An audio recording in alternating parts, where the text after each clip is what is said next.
আরজি করের মতো একটা ঘটনা ঘটেছে। সরকারের তো কোনো অপরাধ ছিল না সেখানে, চাকরি দুর্নীতি, পার্থক্যকে জেলে যেতে হয়েছে। প্রশ্রয় সরকার কাউকে দেয়নি। এই যে এসআইআর, কিছুটা হয়তো আমাদের ধাক্কা নির্বাচন কমিশনের ক্ষমতা রয়েছে। সাজোয়া গাড়ি নিয়ে আসুক, প্যাটার্ন ট্যাঙ্ক নিয়ে আসুক, 225 থেকে 230-এর নিচে তৃণমূল কংগ্রেস যাবে না। আজকে আমি যেখানে রয়েছি এবং যার সঙ্গে রয়েছি তার পরিচয় নতুন করে দেবো না। স্যার কেমন আছেন? ভালো আছি ভাই, এখন খুব ব্যস্ত আছি, নির্বাচনী প্রচারে আছি। প্রচন্ড গরম, ভোটেরও একটা উত্তাপ, 29 তারিখে ভোট, কতটা কনফিডেন্ট? ভাই আমাদের তো জয় নিশ্চিত। অনেকে অনেক অ্যাসেসমেন্ট করছে, কিন্তু অনেকের সমীক্ষা আমি দেখেছি, অনেক চ্যানেল সমীক্ষা করছে, কিন্তু আমার ব্যক্তিগত সমীক্ষা, আমি অনেক সাংবাদিকরা আমাদের কাছে আসেন, সাংবাদিক বন্ধুরা পশ্চিমবঙ্গের বিভিন্ন কর্নারে তারা সংবাদ সংগ্রহ করেন। আমি নিশ্চিত 225 থেকে 230-এর নিচে তৃণমূল কংগ্রেস যাবে না, তার উপরেই যাবে। মানে 21-এর থেকে সংখ্যা বাড়বে? নিশ্চয়ই বাড়বে, নিশ্চিত বাড়বে। এই যে এসআইআর, আপনি জানেন এর আগেও বলেছেন বারবার, যেভাবে নাম বাদ চলে গেছে, অনেকেই বলছেন যে মুসলিমদের যে নাম অর্থাৎ সংখ্যালঘু এলাকায় বেছে বেছে নাম বাদ দেওয়া হয়েছিল, সেক্ষেত্রে আপনাদের ভোট ব্যাংক কি কমবে না? কিছুটা হয়তো আমাদের ধাক্কা খাবে, কিন্তু অন্য যারা সাধারণ লোক, যারা সিপিএম করতেন এবং যারা বিজেপির অনেক লোক আছে যারা তৃণমূল কংগ্রেসকে এবার সমর্থন করবে, অনেকেই পছন্দ করছে না। এসআইআর নিয়ে এত বাড়াবাড়ি, মানুষের উপর এত অত্যাচার, মানুষকে এত ভীতি প্রদর্শন করা হচ্ছে, অনেক লোক তারা ভীত সন্ত্রস্ত হয়ে রয়েছে। সুতরাং আপনাদের এখানে কিছু কিছু মুসলিম ভোটারের নাম বাদ দিলেও অন্য গ্রুপের যারা রয়েছেন, অন্য রাজনৈতিক দলের সাথে যারা থাকেন, তারা মমতা বন্দ্যোপাধ্যায়কে তার কাজের নিরিখে বিচার করে এবং এসআইআর এর অত্যাচার তার প্রতিবাদ করবার জন্য তৃণমূল কংগ্রেসকে ভোট দেবে। আমাদের ভোটের দেখবেন পার্সেন্টেজ অনেক বেড়ে যাবে। স্যার একটা বিষয়, আপনার বিধানসভা থেকে আইন তৈরি হয়, আমরা এবারে দেখলাম নির্বাচন যেদিন ঘোষণা হলো সেই দিন রাত্রেবেলা এ রাজ্যের সিএস এইচএস সবাইকে বদলি করে দেওয়া হলো। সকাল হতে না হতে ডিজি সিপি এডিজি এলো এবং এখনো পর্যন্ত জুনিয়র অফিসার থেকে শুরু করে সিনিয়র অফিসার প্রায় 500 জন অফিসারকে বদল করেছে নির্বাচন কমিশন।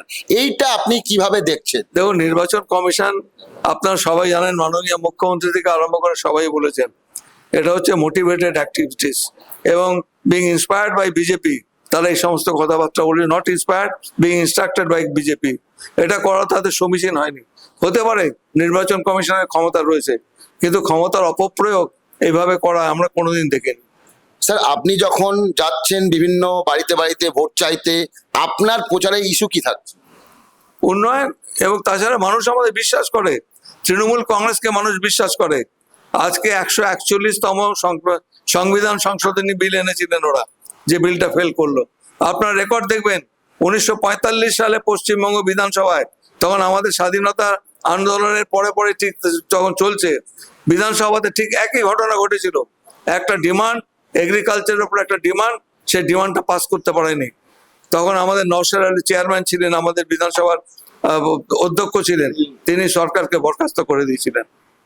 স্যার একটা বিষয়, যেহেতু আপনারা মানে এইটা নিয়ে 4টে টার্মসে যাবেন, 3 নম্বর টার্মস কমপ্লিট হচ্ছে, আপনাদের সরকারের বিরুদ্ধে দুর্নীতির অভিযোগ রয়েছে, আরজি করের মতো একটা ঘটনা ঘটেছে, এইগুলোকে মোকাবিলা করছেন কিভাবে?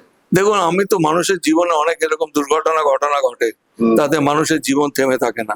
আর যে কোনো ঘটনা বেদনাদায়ক, এ ব্যাপারে আমার কোনো সন্দেহ নেই, এবং এটা আমরা সবাই এই ব্যাপারটা নিয়ে আমরা দুঃখ প্রকাশ করেছি। আমি ব্যক্তিগতভাবে আমিও খুব দুঃখিত, এটা না হলেই ভালো হতো।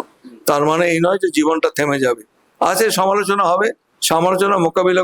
সরকারের তো কোনো অপরাধ ছিল না সেখানে, যারা অপরাধী তাদের শাস্তি হয়েছে, তাদের বিচার হয়েছে, এরপর আর কি করার থাকতে পারে? চাকরি দুর্নীতি স্যার, চাকরিতে দুর্নীতি, দেখুন পার্থক্যকে জেলে যেতে হয়েছে দুর্নীতি সংক্রান্ত বিষয় নিয়ে। অনেকদিন জেল খাটার পরে বেরিয়েছে, আবার ইডি ওনার বাড়িতে গেছে।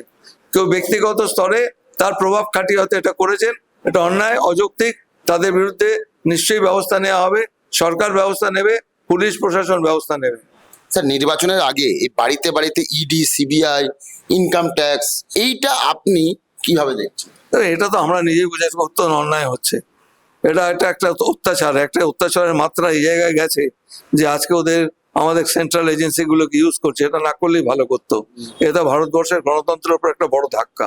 আমি শেষের দিকে স্যার, একদম আপনার এলাকায় ওই সাজুয়া গাড়ি কি সব বলা হচ্ছে, ইলেকশন কমিশন নিয়ে এসছে, আছে? সাজোয়া গাড়ি নিয়ে আসুক, প্যাটার্ন ট্যাঙ্ক নিয়ে আসুক, মানুষের ঢল যখন নামবে না, কেউ থাকবে না, তখন তৃণমূল কংগ্রেসই থাকবে, মমতা বন্দ্যোপাধ্যায় চতুর্থবারের জন্য মুখ্যমন্ত্রী হবে।